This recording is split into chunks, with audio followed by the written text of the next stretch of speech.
I never imagined that the dry thud of a wooden gavel striking the bench could echo so deeply within me, as if every sentence I pronounced was, in truth, a condemnation of my own soul. I spent my entire life believing that justice was a straight line, drawn with surgical precision on letterhead and penal codes. But today I know that the true laws governing fate are written in crooked, invisible lines. Before I tell you how my world of certainties crumbled upon looking into a pair of brown eyes I thought I had forgotten, I need you to understand who I was before that gray Tuesday in Seattle. If you also believe that love is the only force capable of freeing us from the prisons we create, I invite you to follow the channel Forbidden Romances right now, and turn on notifications to follow every step of this story of redemption. My name is Evelyn Harper, and at 48 years old, I had everything my father had always dreamed for me, even though he was no longer alive to applaud my flawless performance in the theater of the judiciary. From my chambers on the 20th floor, I watched the fine, constant rain that covered the city of Seattle, turning the window view into a gray, diffuse blur, exactly how I felt inside on most days. The air conditioning kept the room at an artificially cold temperature, preserving the smell of old law books and varnished wood that was the perfume of my solitary existence. I was not a bitter woman, nor the tyrant some lawyers whispered about in the hallways with fear. I was simply a professional exhausted from carrying the weight of perfection. The city outside pulsed with life, noise, and chaos. But inside here, in my sanctuary of marble and glass, reigned a sepulchral silence that I had learned to call peace, even knowing it looked much more like forced isolation. I adjusted the black robe over my shoulders, feeling the heavy fabric fall over my body like armor protecting me from the world, but also preventing me from feeling any real touch or human warmth.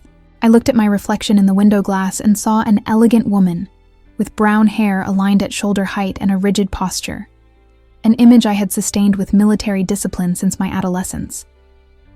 I needed to be that figure of unshakable authority, for any sign of weakness would be devoured by the sharks that swam in that courthouse every day looking for a loophole. My father used to say that emotions were dangerous luxuries that people like us could not afford, and I obeyed that rule blindly, sacrificing my youth on the altar of studies and a legal career. He would be immensely proud if he saw me now, signing complex orders and deciding the future of strangers without my hand trembling.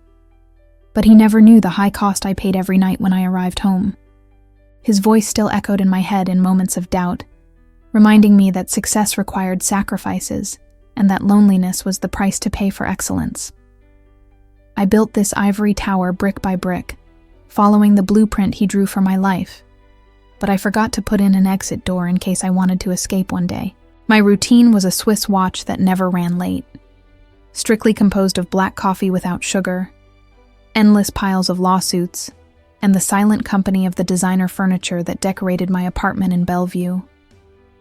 I had no husband, no children, and my friends were actually colleagues with whom I discussed jurisprudence at stiff, protocol-driven dinners that served only to maintain social appearances. Loneliness was not an unexpected visitor in my life. She was the owner of the house, sitting with me on the linen sofa to watch the news and lying beside me in the immense empty bed. I convinced myself for years that I liked it, that the peace of silence was better than the chaos of a relationship. After all, love always seemed like a variable too uncontrollable and dangerous for a judge. On that specific morning, the docket was particularly full, with cases ranging from petty theft to complex labor disputes, and I mentally prepared myself to maintain the absolute impartiality the position demanded. I took the list of defendants for the day and scanned the names without really reading them, treating them only as bureaucratic data that needed to be processed by the judicial system with efficiency. That was how I survived emotionally, dehumanizing the process, turning dramatic life stories into docket numbers and legal articles, so that the suffering of others would not splash onto my immaculate robe. The rain outside intensified, beating hard against the panoramic window, as if nature were trying to warn me that a much larger storm was about to sweep through my organized life. I stood up from the swivel leather chair, feeling a familiar twinge of back pain, the obvious result of years hunched over a desk. ignoring the signs that my body desperately asked for rest and affection. I walked to the full-length mirror in the corner of the room and adjusted the white collar of my blouse, making sure no flaw was visible to the demanding public of the courtroom.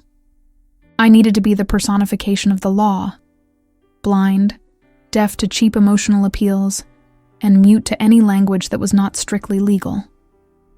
I took a deep breath, filling my lungs with that recycled, sterile office air, trying to push away a strange sensation of anxiety that made my heart beat a little faster than normal on that gray morning. I briefly remembered when I was a girl, before all this, before becoming this functional statue, when I still ran barefoot feeling the grass and believed the world was vast and full of vibrant colors. These sensory memories were rare, and I usually blocked them quickly, as they always brought the face of someone I was forced to forget to become the serious woman I am today. The smell of rain brought a diffuse memory of the ocean and freedom, but I shook my head to push away the past, focusing on the stack of files my clerk had left on the side table. "Focus, Evelyn," I whispered to myself, using the commanding voice I learned from my father, the only voice that seemed to have real authority over my scattered thoughts.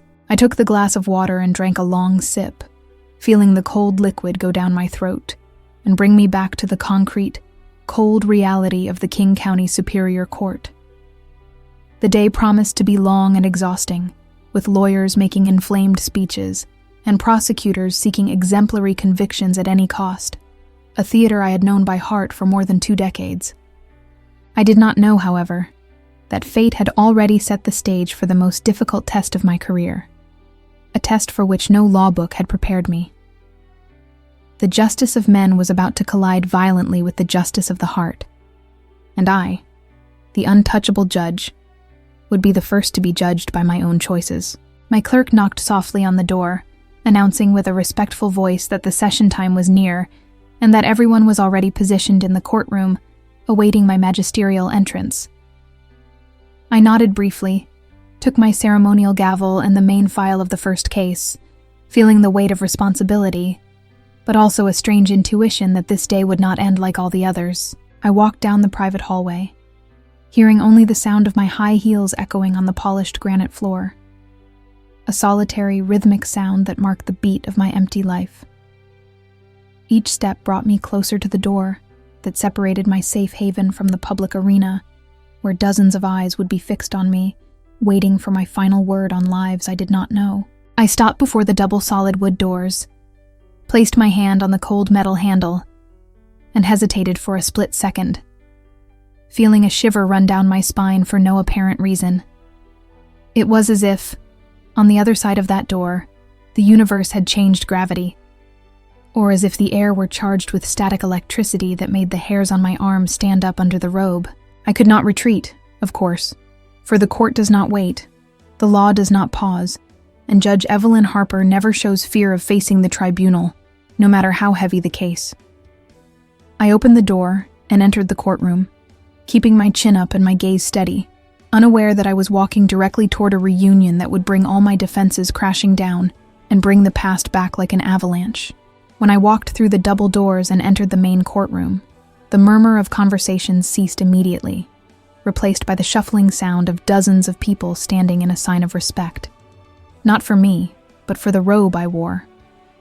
I walked to my elevated chair, the highest point in that room, designed architecturally so that I could look down on everyone, a metaphor of power my father would have loved, but which that day seemed to me only a form of cruel distancing. I settled into the worn leather upholstery, feeling the solid wood of the bench in front of me as a physical barrier between my ordered world and the chaos of the lives that would be decided there in a few minutes. I made a brief signal with my hand for everyone to sit, and the noise of bodies returning to wooden benches filled the room, mixed with nervous coughing and the rustling of papers from anxious lawyers. The morning dragged on with torturous slowness, filled with trivial cases that required no more than my technical and automated attention, allowing my mind to wander far from that stuffy gray room. I judged 2 bail hearings and an endless property dispute, listening to the passionate arguments of the prosecution and defense like someone listening to repetitive, out-of-tune background music that no longer awakens any real emotion. I watched dust motes dancing in the pale beams of light, entering through the high windows, wondering if someday I would feel something again, or if my life would just be this infinite sequence of verdicts and stamps until retirement. The prosecutor, a bald and overly ambitious man named District Attorney Reynolds, seemed particularly pleased with his own oratory, gesturing theatrically while asking for severe sentences for minor crimes. I kept my mask of impartiality perfectly adjusted, the impassive face I trained for years in the mirror to reveal. Neither boredom, pity, nor contempt. Only the necessary coldness of the law. I looked at the wall clock, whose hands seemed to move in slow motion, and sighed internally, wishing the lunch break would arrive soon so I could take refuge in the silence of my chambers and flee that charade. My clerk approached from the left side, sliding a thick new manila folder onto my desk, and whispered that this would be the last case before the recess, information that should have brought me relief. She retreated into the shadows, and I was left alone with the next chapter of human tragedy I was in charge of reading and closing with a quick, indelible signature.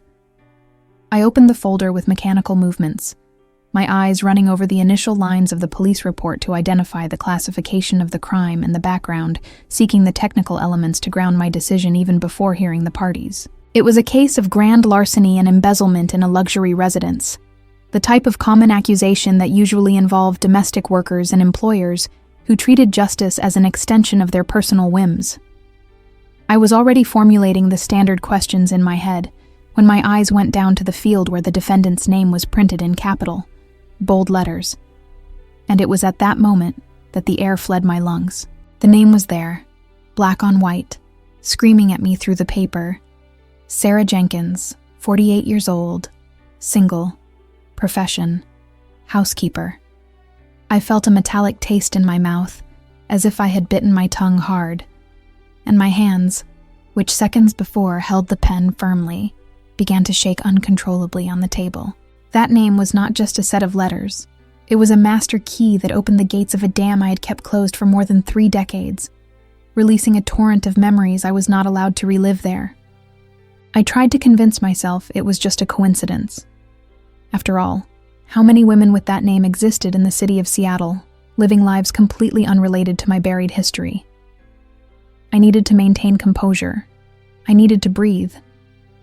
But my heart beat against my ribs with the violence of a bird trapped in a cage too small, desperate to escape. I cleared my throat.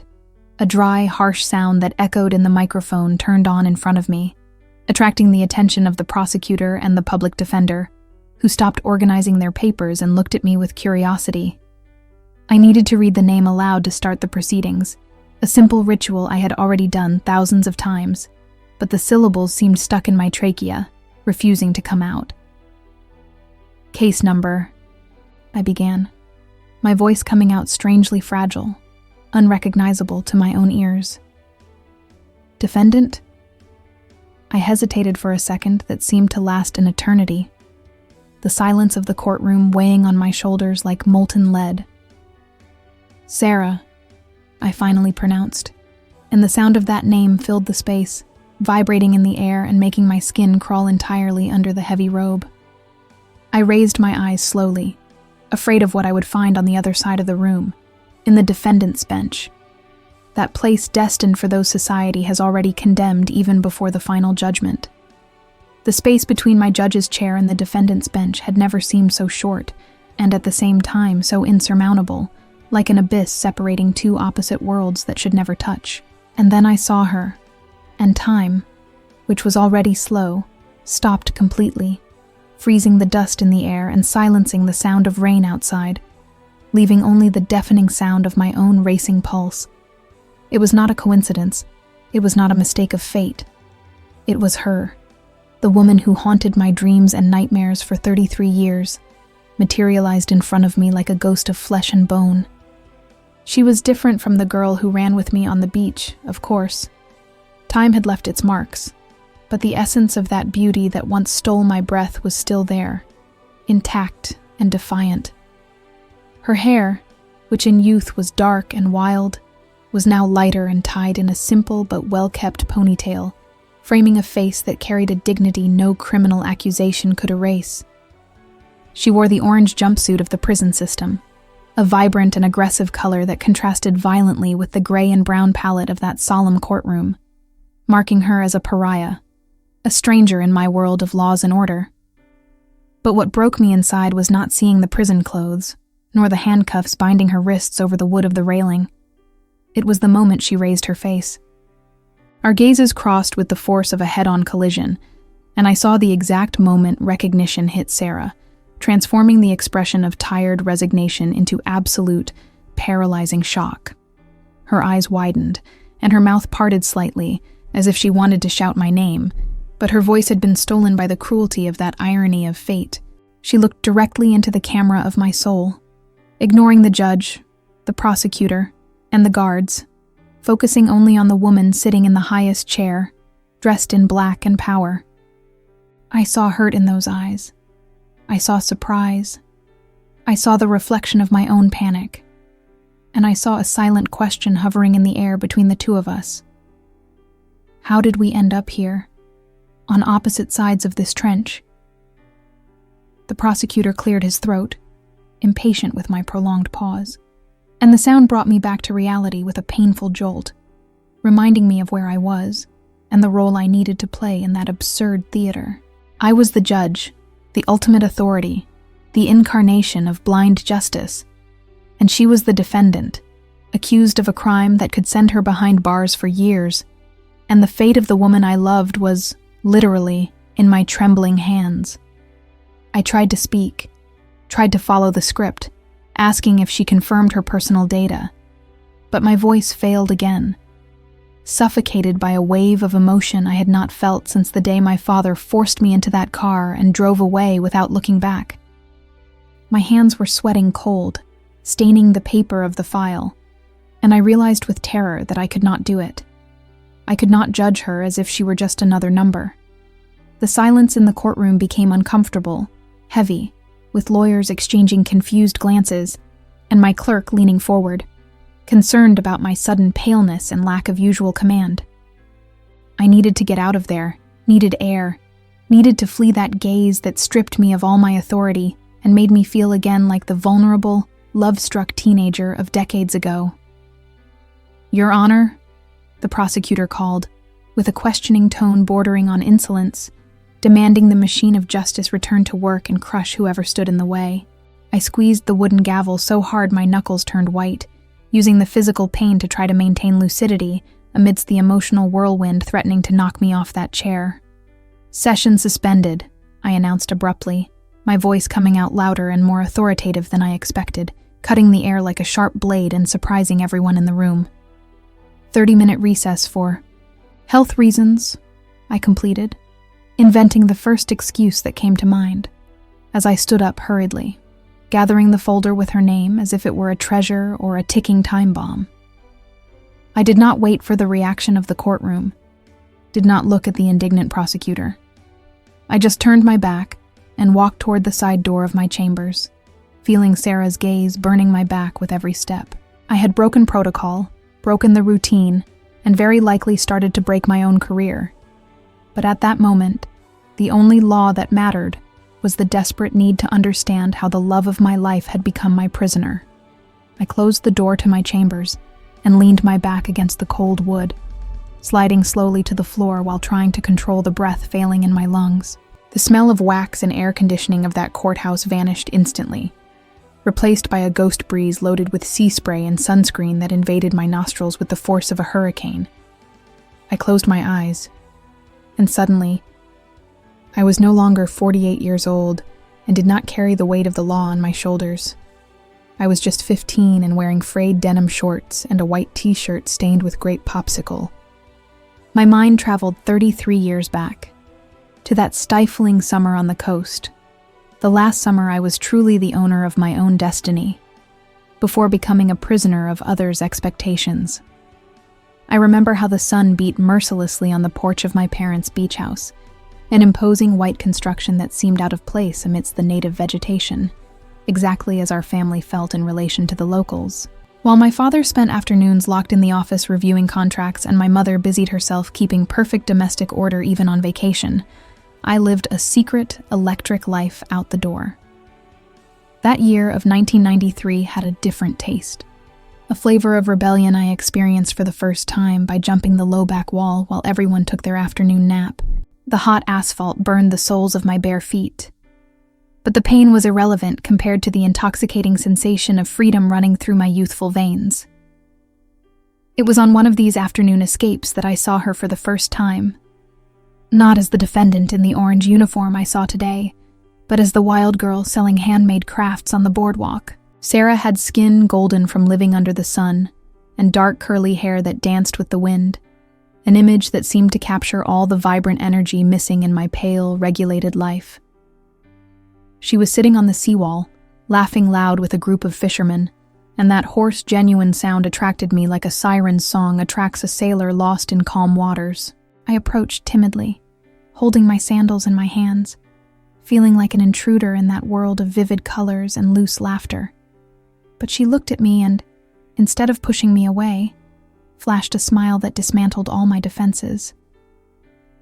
"You look like someone who's never broken a rule in your life, girl from the big house," she said, challenging me with an amused gleam in her brown eyes.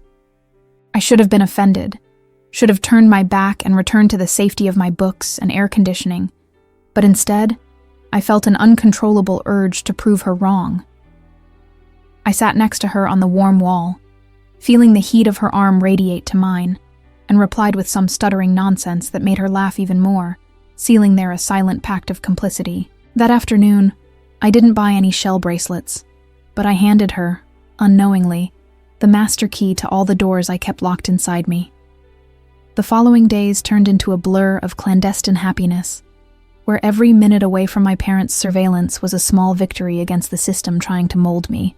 I lied, saying I was going for walks to exercise, but I ran to our secret meeting point, a deserted little beach surrounded by rocks where the sea beat hard and the world outside ceased to exist.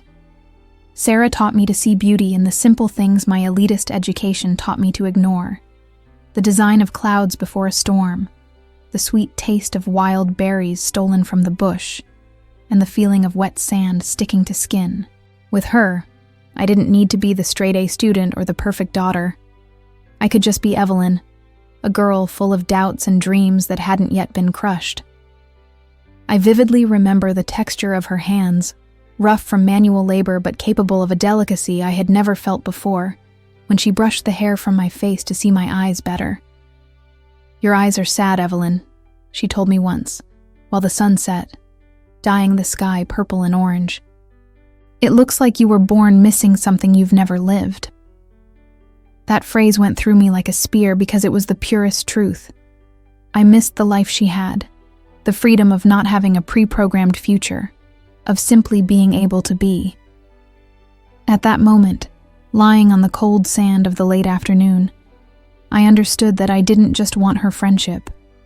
I wanted to absorb her essence, wanted that vital force to be part of me forever. The attraction grew slowly and overwhelmingly, like the tide rising without one noticing until the water is already at the waist, making any attempt at safe retreat impossible. We started with accidental touches of shoulders and knees, glances that lasted seconds longer than socially acceptable, and silences loaded with electric tension that made my stomach turn. I couldn't name it at the time, had no references at home or school for what happened when two girls felt their hearts race for each other, but I knew it was the most right thing I had ever felt. The fear of being discovered walked hand in hand with desire, creating an addictive adrenaline that made me count the seconds to see her again. There was a specific afternoon, under the summer rain falling warm and heavy, when we ran to shelter in a small cave in the rocks, laughing and soaked to the bone. The space was tight, forcing our bodies to stick together, and the smell of rain mixed with the natural scent of her skin intoxicated my senses in a way no expensive perfume ever managed. We stood there, listening to the sound of water hitting the rocks, and her laughter died down slowly, replaced by panting breath mirroring mine. She touched my face with wet hands, tracing the contour of my jaw with her thumb, and the whole world boiled down to that inch of skin where she touched me. "I think I like you more than I should," she whispered, her voice almost inaudible under the noise of the rain. confessing the crime we were both committing against society's unwritten rules. My heart seemed to want to come out of my mouth, beating so hard I was sure she could feel the vibration against her chest. I didn't answer with words because verbal language seemed insufficient and poor to describe the immensity of what I felt exploding in my chest. I just closed my eyes and tilted my face toward hers, surrendering completely to the gravity of that forbidden feeling that, for the first time, made me feel alive. The first kiss wasn't technical or perfect like in the movies.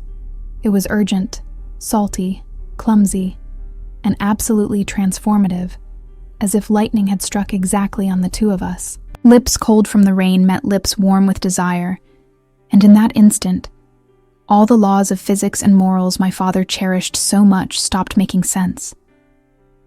I tasted freedom in her mouth, the taste of a future where I didn't need to be a judge, where I didn't need to be the best, where I just needed to be hers. Our hands intertwined tightly, fingers gripping fingers, as if we were trying to merge into one person so that nothing in the world could separate us. That summer was our little infinity, a parenthesis in time where we were queens of a kingdom made of sand and secrets, ruling under the single law of adolescent love. We swore, with the naivety typical of 15-year-olds, that nothing would change, that we would face the world together, and that I would find a way not to go back to the city at the end of the vacation. I believed those promises, believed our love was an impenetrable shield that would protect us from the harsh and gray reality of adults. I didn't know, however, that clandestine happiness has a short expiration date, and that fate, often dressed in the clothes of paternal authority, was already sharpening the guillotine to cut our dreams at the root. Now, sitting on the floor of my luxurious chambers, with hot tears running down my face and wetting the collar of my silk shirt, I realized the cruelty of that moment. The girl I was died that summer, murdered by the pain of separation, and the woman I became was built on the rubble of that interrupted passion. The smell of the sea dissipated, bringing back the sterile smell of the courthouse, but the memory of Sarah's touch remained burning on my skin like a branding iron. I needed to get up, needed to go back to that room and face her. But how could I judge the woman who taught me the only truth that really mattered in life? Clandestine happiness is like a soap bubble, beautiful, iridescent, and tragically fragile, destined to burst at the first contact with the harsh reality of the adult world. Our bubble burst on a Sunday afternoon when the sky was heavy with gray clouds announcing the end of summer and the imminent return to classes and the suffocating routine of the city. We were in the back of the guest house, a place we thought was invisible to my family's watchful eyes, exchanging whispered promises and shy caresses that seemed to contain all the urgency of the universe. I had my head in Sarah's lap, feeling her fingers comb my hair, when my father's shadow projected over us, long and threatening, eclipsing the little sun remaining on that fateful day. There were no hysterical screams or soap opera scenes, for my father was a man who despised emotional loss of control as much as he despised disobedience. The silence that followed the discovery was worse than any slap. A vacuum of sound where I could hear only the deafening noise of my own fear pulsing in my temples.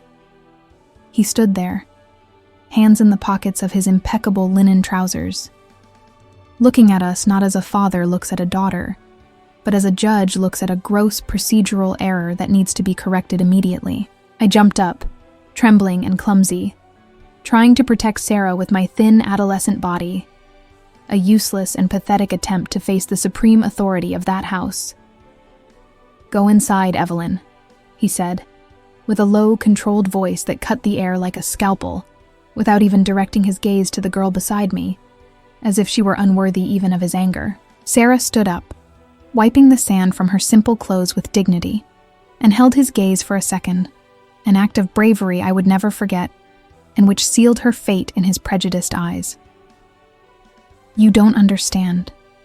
I tried to argue, my voice choked by the crying already starting to rise in my throat, but he raised a flat hand, silencing me with an authoritarian gesture I knew too well.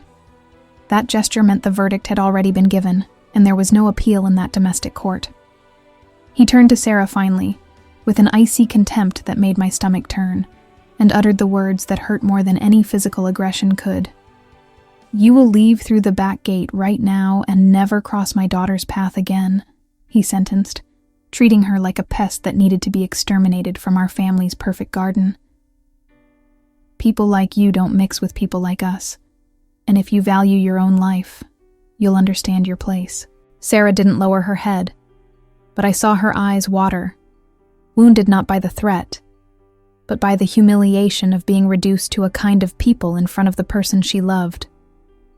She looked at me one last time, a silent apology, and ran off, taking my joy with her and leaving behind a hole in my chest that never closed again. I was dragged into the main house, where my mother waited in the living room, pale and silent, complicit in that tyranny simply by not having the courage to oppose it. My father didn't argue, didn't ask what I felt, didn't want to know if I was in love. He just dictated the new rules of my existence with the coldness of someone reading a contract. "You're packing your bags now," he ordered, pacing back and forth like a general plotting war strategies. "We're going back to Seattle tonight. You're changing schools, you're going to focus on your studies, and you're going to forget this ridiculous adventure with that little housekeeper." Every word of his was a life sentence for the free girl I had been in those weeks, killing her slowly, suffocating her dreams and desires. I went up the stairs sobbing, feeling as if my legs weighed tons, and entered my room, which suddenly looked like a maximum security cell. I threw my clothes into the suitcase haphazardly, mixing bikinis with school books, while desperately trying to think of a way to warn Sarah, to tell her this wasn't the end. But my father had confiscated the phone and locked the front door, cutting off any line of communication with the outside world, and ensuring the isolation was total and absolute.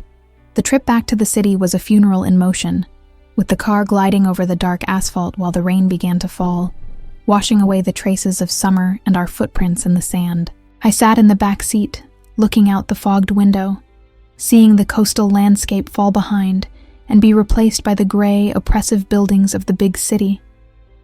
The silence inside the vehicle was absolute, broken only by the monotonous sound of the windshield wiper and my father's regular breathing, driving with the tranquility of someone who had just solved an annoying administrative problem. I promised myself, on that dark road, that I would never again allow anyone to have so much power over me as to destroy me. Not my father, not love. It was that night that I decided, driven by hatred and pain, that I would be exactly what he wanted me to be, but not out of obedience, but out of self-defense. I would become the best student, the best lawyer, the most ruthless judge, because if I had the gavel in my hand, no one could ever judge me or sentence me to unhappiness again. I buried the passionate and vibrant Evelyn somewhere deep in my soul, covering her with layers of law books, robes, and diplomas, building the impenetrable armor I used every day for the following 33 years. I became the perfect daughter, the pride of the family, Your Honor. But inside, I was just a traumatized survivor living on autopilot. The memory of that forced separation always haunted me. But I never imagined that life, with its sadistic sense of humor, would place us face to face again in such a cruel role reversal. Back then, my father was the judge, and we were the guilty defendants for loving. Today, I am the judge, and Sarah is the defendant. But the invisible chains binding us remain the same. I opened my eyes in my chambers, feeling my face wet and heart racing, and realized the girl I killed inside me was screaming, banging on the walls of my chest, demanding justice. I couldn't change the past, couldn't erase the humiliation of that Sunday in 1993, but I had the power now to write a different ending to this story. I got up from the floor, wiped the tears with the backs of my hands, and walked to the private bathroom mirror, facing my devastated reflection under the harsh white light. The makeup was slightly smudged, but what scared me was the fire I saw in my own eyes, a glint of rebellion I hadn't seen since I was 15. I washed my face with cold water, recomposing the magistrate's mask, but knowing it was no longer as stuck to my skin as before. I needed to return to that courtroom, needed to face the prosecutor, the audience, and mainly, needed to face Sarah, not as the impartial judge I promised to be, but as the woman who never stopped loving her. The clock on the wall indicated the 30-minute recess was over, and my clerk knocked on the door, hesitant, asking if I was ready to resume the session. I took a deep breath, adjusted the robe over my shoulders, feeling its weight differently now. It wasn't armor anymore. It was a disguise I would use to implode the system from the inside if necessary. "I'm ready," I replied, my voice coming out firmer than I expected, though my hand still trembled slightly picking up the case file. I was going back into that arena, but this time, I wouldn't be the obedient daughter accepting the sentence in silence. This time, I would be the judge of my own destiny. I opened the door to the chambers and walked back to the hallway leading to the courtroom, feeling every step echo like a war drum. Fate had given me a second chance, disguised as a tragic coincidence, and I knew that trial wouldn't decide just Sarah's freedom, but my own salvation. I didn't know yet how I would save her without destroying my career.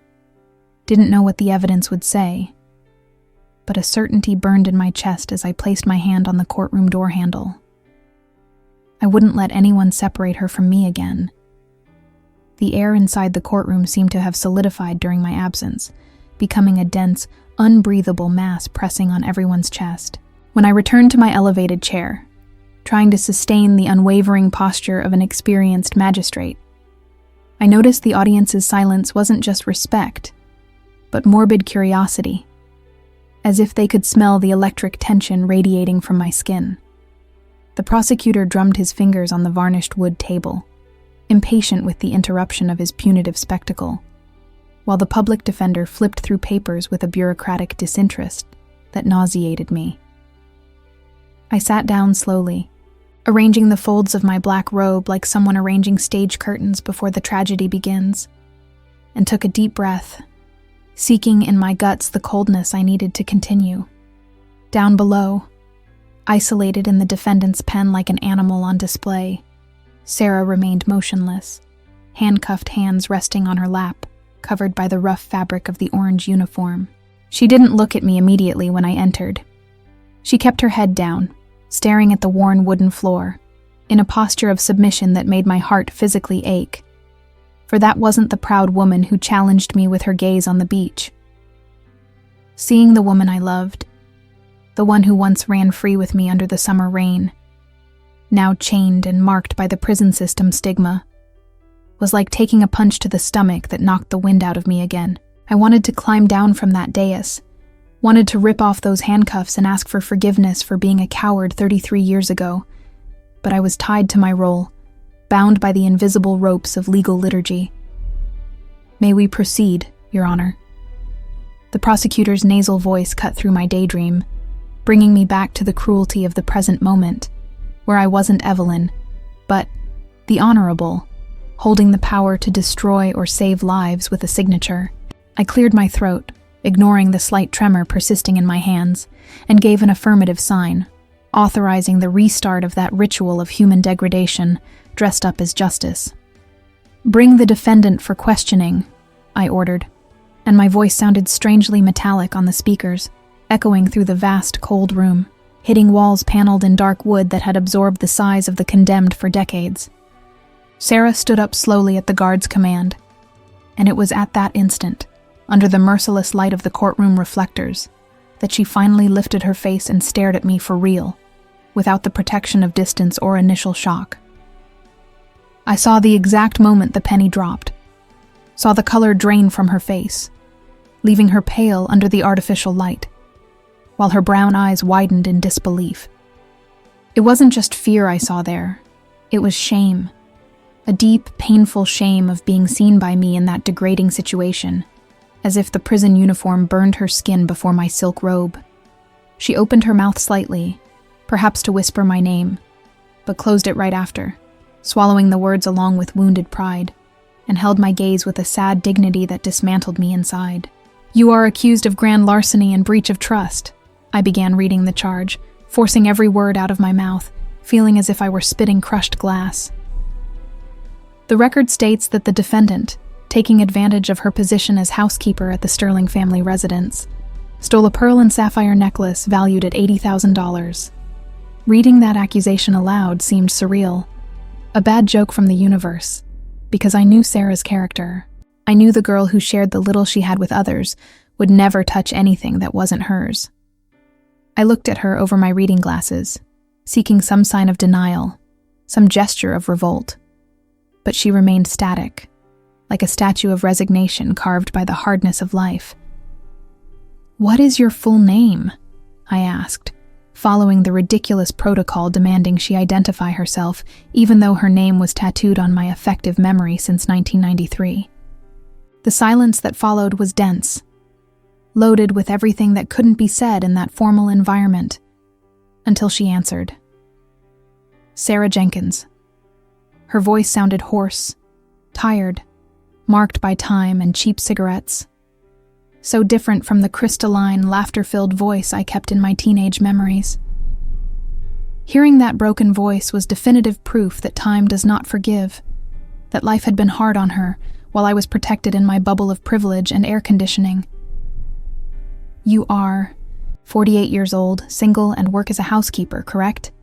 I continued, feeling like a cruel inquisitor, turning her life inside out before an audience of strangers judging her by her humble appearance. "Yes, ma'am," she replied, and the formal "ma'am" coming from the mouth of the woman who had kissed every inch of my face sounded like an offense, an insurmountable barrier she erected between us. I wanted to scream for her to stop, to call me Evelyn, to curse me for leaving, anything real, not that bureaucratic cold act. The prosecutor stood up, adjusting his tie arrogantly, ready to distill his poison against the defenseless woman daring to occupy the defendant's bench. "Does the defendant confirm she had unrestricted access to her employer's safe? Confirm the jewelry disappeared on your shift?" He fired the questions like shots, seeking to corner her, seeking the public humiliation that seemed to give him pleasure. Sarah didn't look at him. She kept her eyes fixed on mine, as if I were the only person in the room, as if we were alone on that deserted beach again, not in a hostile Seattle courtroom. "I had the key," she said simply, without trying to defend herself, without trying to explain the nuances that certainly existed in that ill-told story. "And do you confess to the authorship of the crime?" I asked finally, the hardest question I've ever asked in my entire career, feeling my heart stop while waiting for the answer that would define her future and mine. The court held its breath. The air conditioning hummed low, and I saw a solitary tear run down Sarah's face, shining under the cold light before falling onto the orange uniform. She took a deep breath, closed her eyes for a second as if praying or giving up, and then handed me the most painful lie I've ever heard. "Yes, Your Honor," she said, voice trembling but audible, assuming a guilt that didn't seem to belong to her, carrying a burden bowing her tired shoulders. "I stole the necklace. I am guilty." The prosecutor smiled triumphantly, sitting down like someone who just won an easy trophy. But I didn't see guilt in her eyes. I saw sacrifice. I knew the look of a criminal. I dealt with them for 20 years, and what I saw in Sarah's eyes wasn't malice or greed. It was the silent desperation of someone throwing themselves in front of a train to save someone else. My judicial intuition, sharpened by years of practice, screamed something was wrong, that confession was too fragile, too convenient for the wealthy employers accusing her. But my woman's intuition, the one that still loved the girl from the beach, screamed even louder, saying Sarah was protecting herself from something much worse than prison, or protecting someone she loved more than her own freedom. I looked at her hands, calloused and shaking, gripping the wood of the bench, and felt a wave of revolt rise in my blood, warming the habitual coldness of my veins.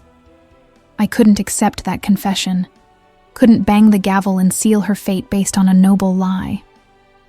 "The session is suspended again," I declared, ignoring the murmur of protest exploding in the room, and the prosecutor's shocked look at my erratic, unprecedented conduct.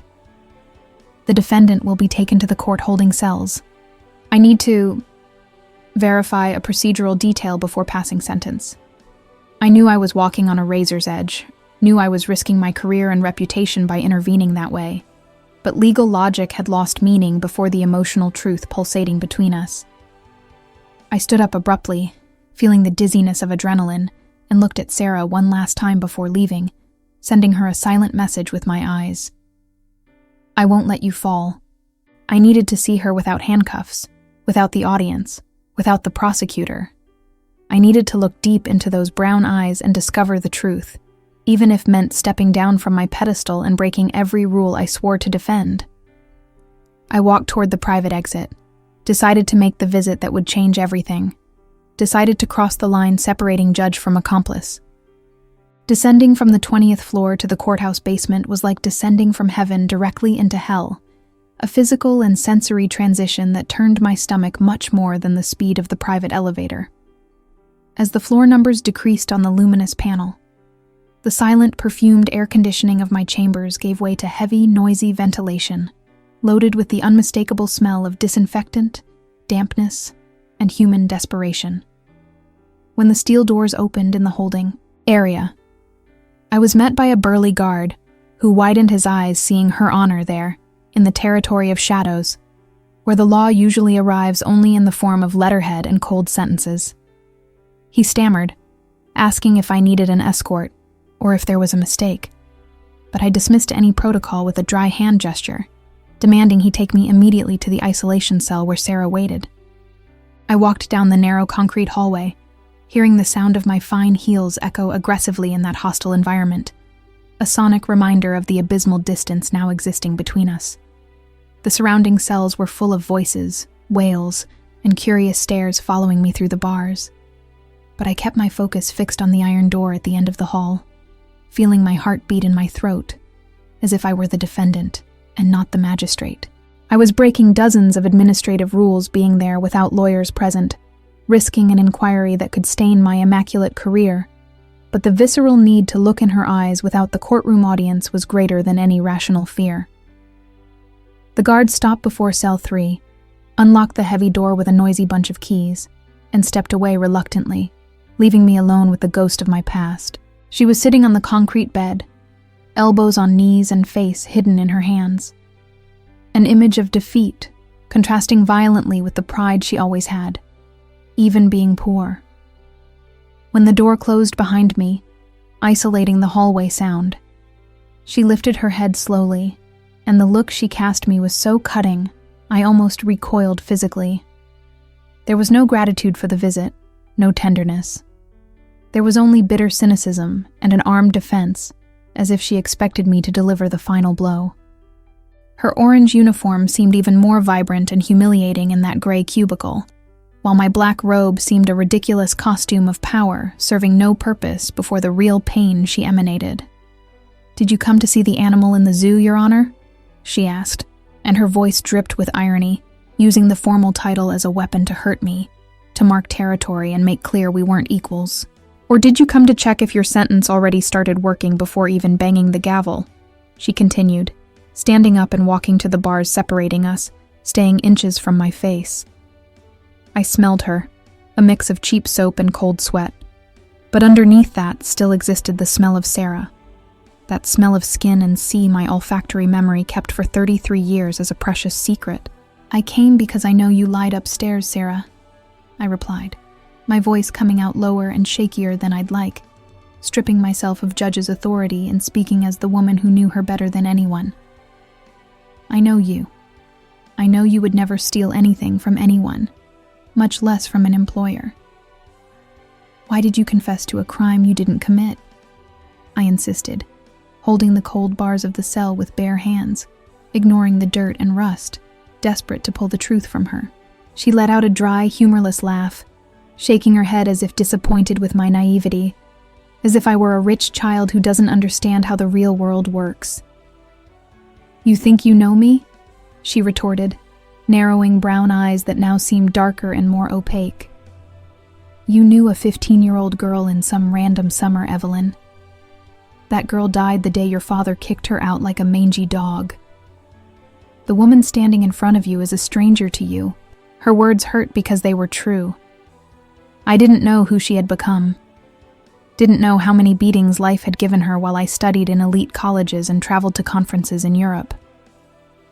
The social abyss my father dug between us was now an insurmountable canyon, and I was on the safe edge, while she was down there, on the rocks.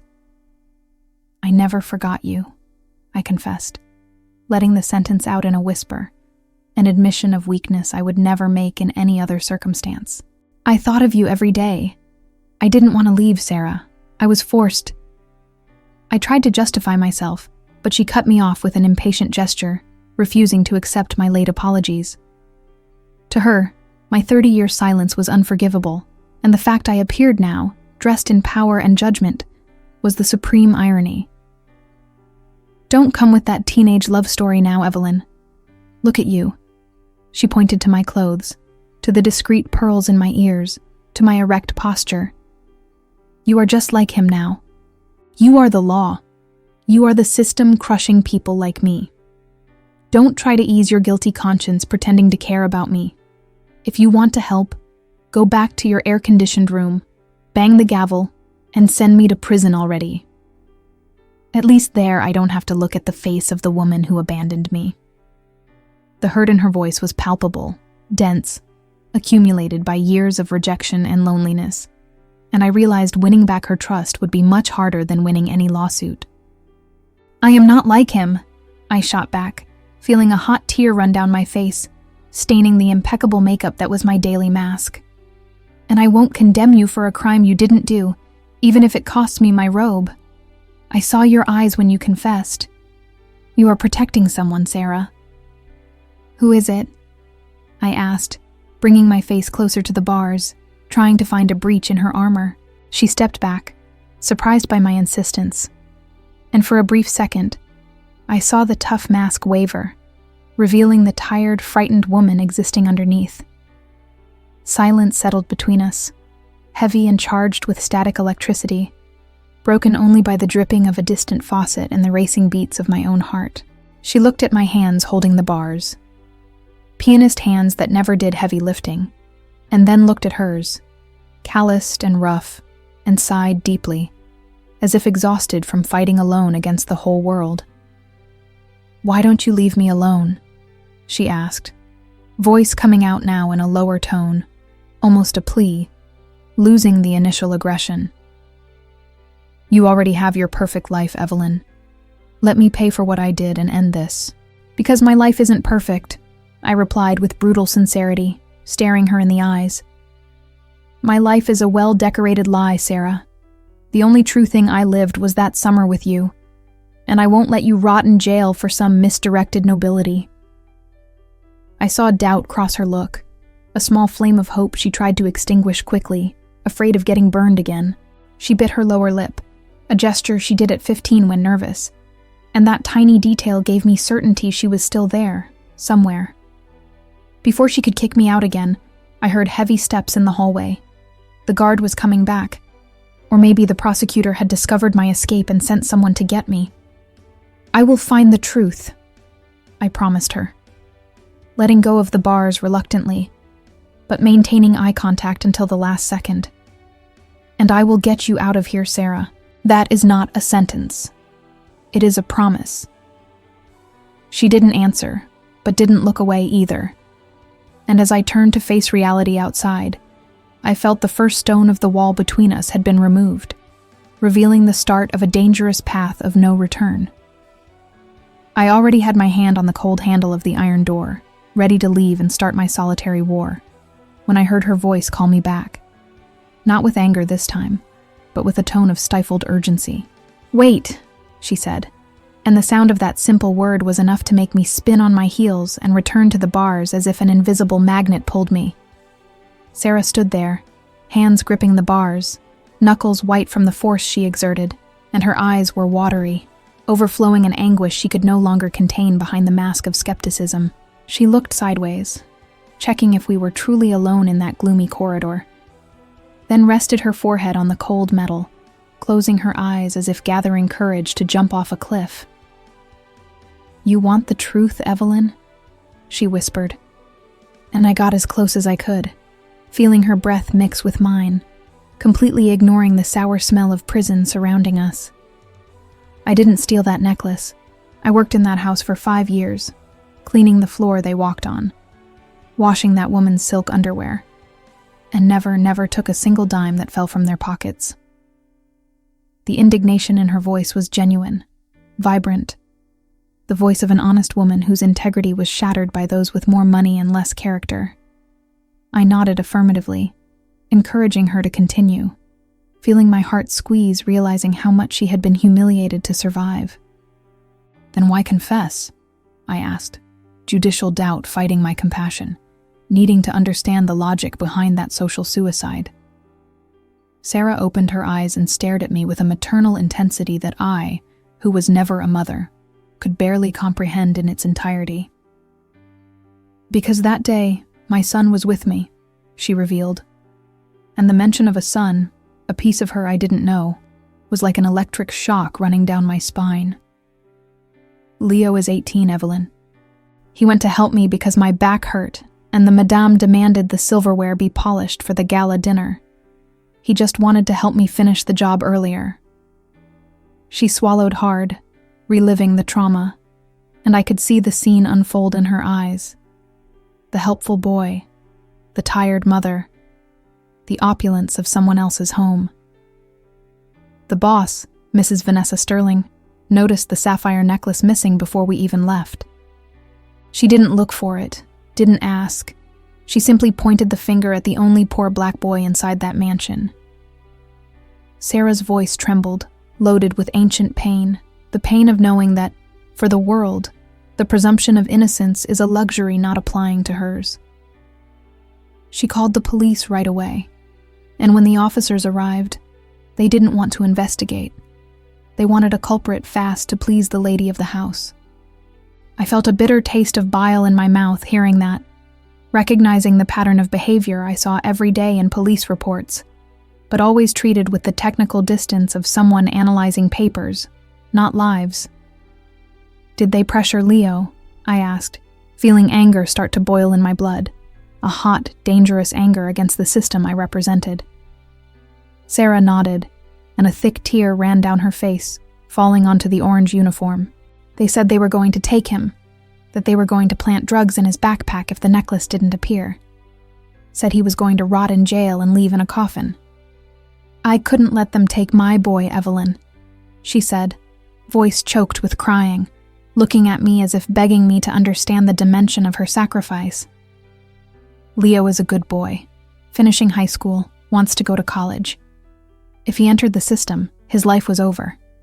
So I said it was me. I said I stole it, sold it, spent the money. I took it all so they would let him go."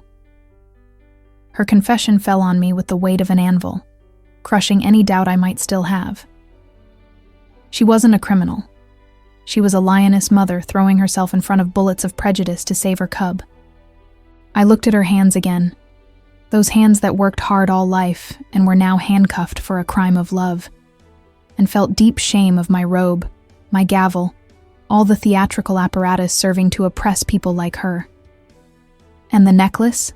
I asked, needing all details to dismantle that farce. "Mrs. Sterling lost it, didn't she? Or gave it to someone?" Sarah let out a sad laugh. "She loses things all the time when she drinks. I'm sure it's somewhere in that huge closet, or she gave it to a lover and forgot. But for her, it's easier to blame the maid than admit her own mess." The injustice of the situation was so glaring, it nauseated me. A rich, careless, prejudiced woman against a hardworking woman who had only her word and her motherly love. And in the middle of it all was I, the judge who should be the scale's balance, but who until now had been just another blind cog in that people-grinding machine.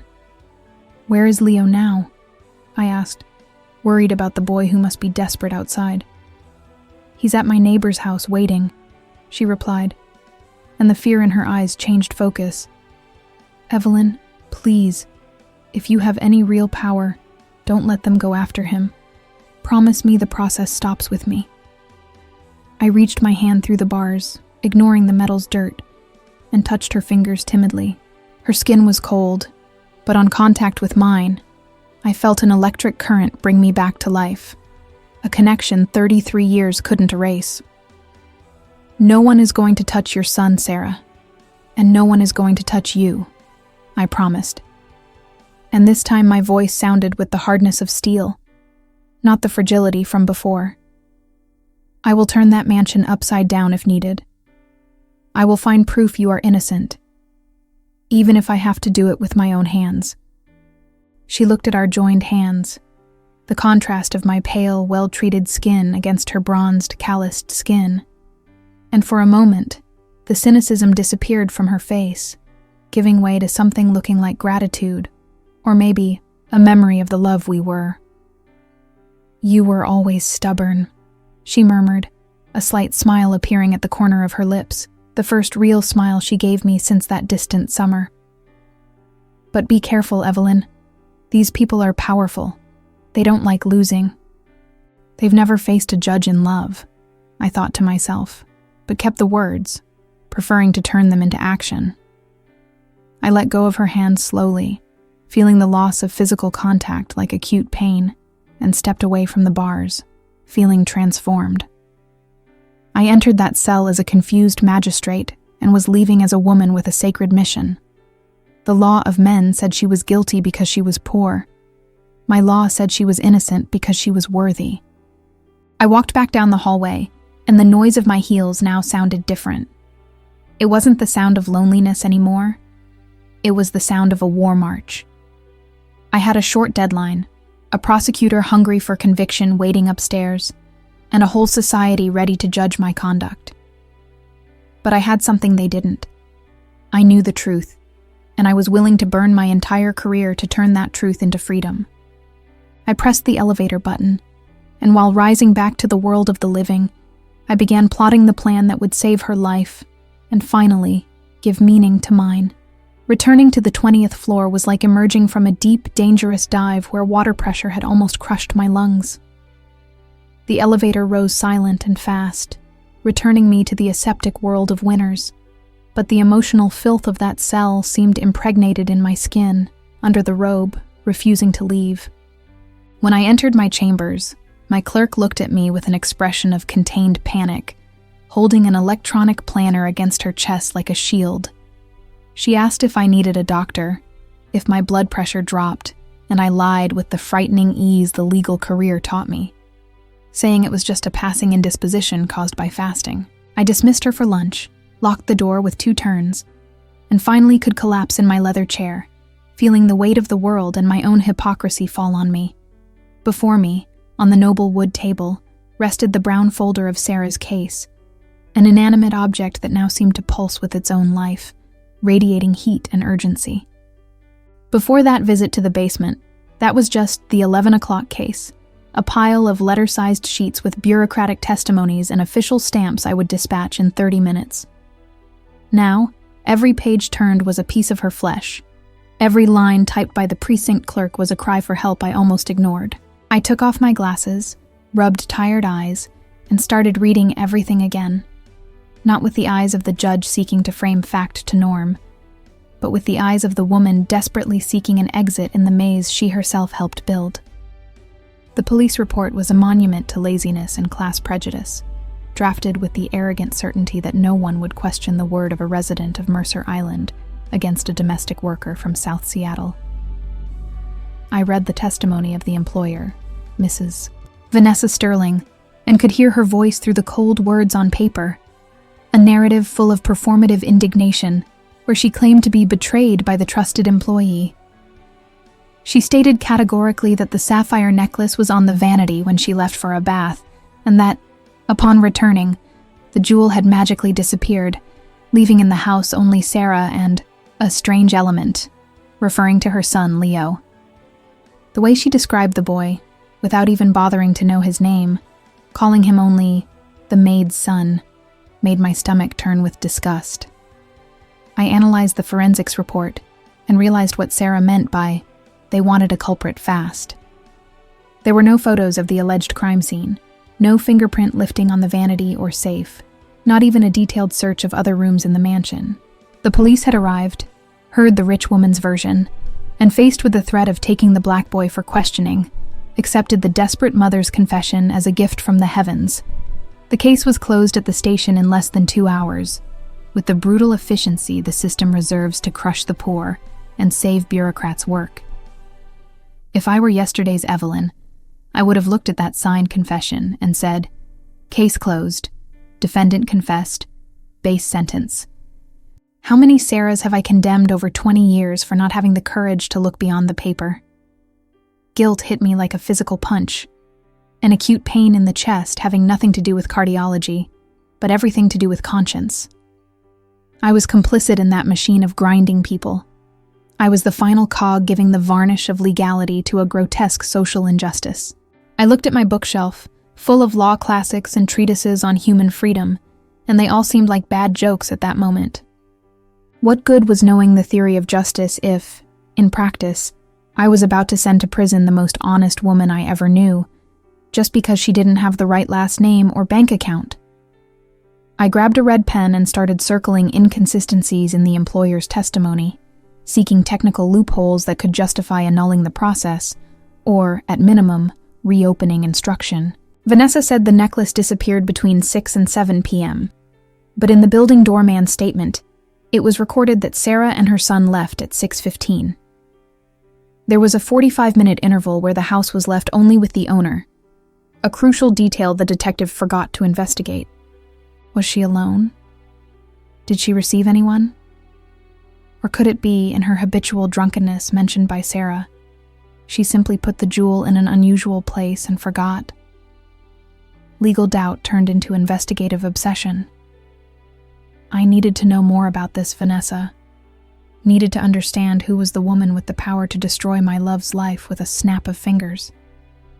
I turned on my computer and typed her name into social media, violating ethics recommending magistrate distance, but ethics had already gone in the trash the moment I touched Sarah's hand in the cell. The victim's profile was a catalog of frivolities, photos on yachts, champagne glasses, exclusive parties, and captions about gratitude and good vibes. And there, in a photo posted 2 weeks before the alleged theft, I saw something that made me stop breathing. She was wearing the sapphire necklace at a party, but the caption said, "Amazing night. Shame I lost my favorite earring." She was careless. She lost things. Sarah's thesis gained strength with every click. The woman was a chaos of ostentation and irresponsibility, and Sarah was just collateral damage of a life of excess. But I couldn't use an Instagram profile as judicial proof, and I couldn't annul a signed confession based only on my passionate intuition. The prosecutor would shred me, the media would fall on me accusing me of favoritism, and worst of all, if I failed, Sarah would stay in prison. I needed something concrete, something irrefutable, something proving not only her innocence but the bad faith of the accusation. I stood up and walked to the window, watching the rain continuing to fall over Seattle, washing the streets, but unable to wash the filth of men. I thought of Leo, the 18-year-old boy somewhere in that immense city, terrified, waiting for his mother to come home. I had no children, never wanted to, but in that instant, I felt a ferocious protective instinct toward that boy I didn't even know. He was the reason for Sarah's sacrifice. He was the fruit of the life she lived away from me, and saving him was the only way to honor what still remained of us two. I looked at the wall clock. It was 2 p.m. The court would resume shortly, but I had no psychological conditions to preside over anything else that day. I made an impulsive, dangerous decision totally out of my behavior pattern. I picked up the landline and dialed the court presidency secretary, informing with a hoarse voice I was feeling ill and suspending all afternoon hearings. It was the first time in 2 decades I missed work without a real medical certificate, but the illness I had was in the soul, and the cure wasn't in the pharmacy. I took off the black robe and hung it on the rack, feeling immediate physical relief, as if taking off a lead vest. Putting on my civilian clothes, a discreet gray suit, was like returning to being human, returning to being the Evelyn who could walk down the street without being revered or feared. I grabbed my purse, stored the copy of the file inside as if it were a treasure map, and left the chambers through the back door, avoiding employees' curious stares. I wasn't going home to rest, much less to a hospital. I had an address noted on the case cover, the address of the crime scene, the mansion on Mercer Island where injustice had been committed. And I had another address, penciled in the footer of the background check sheet, Sarah's house in the low-income district where her son waited. I was trading the gavel for the magnifying glass, the judge's chair for the driver's seat of my private car. The law said I should be impartial and wait for proofs to come to me, but love said I should go seek the truth wherever it was hidden. I entered the elevator, pressed the garage button, and felt the butterflies of someone about to commit madness, or perhaps the most sensible act of a lifetime. But what I would find in that mansion would change everything. I stepped into the elevator and pressed the button for the garage, feeling the cold steel of the doors close on my career as a by-the-book judge. My heart was pounding against my ribs, not with fear, but with the terrifying thrill of someone about to commit a necessary madness. I was trading my gavel for a magnifying glass, leaving the safety of the bench to hunt down the lies that had put the love of my life behind bars. As I started the engine of my car, I knew there was no turning back. I was headed straight for the scene of the crime, a fortress on Mercer Island, determined to find the one piece of evidence that the police had conveniently overlooked. But I had no idea that what I was about to uncover inside that mansion wouldn't just prove Sarah's innocence. It would expose a secret that would shatter my entire reality. If you want to see how far a judge will go for love, and what exactly I found inside that closet, do not miss the continuation of this story.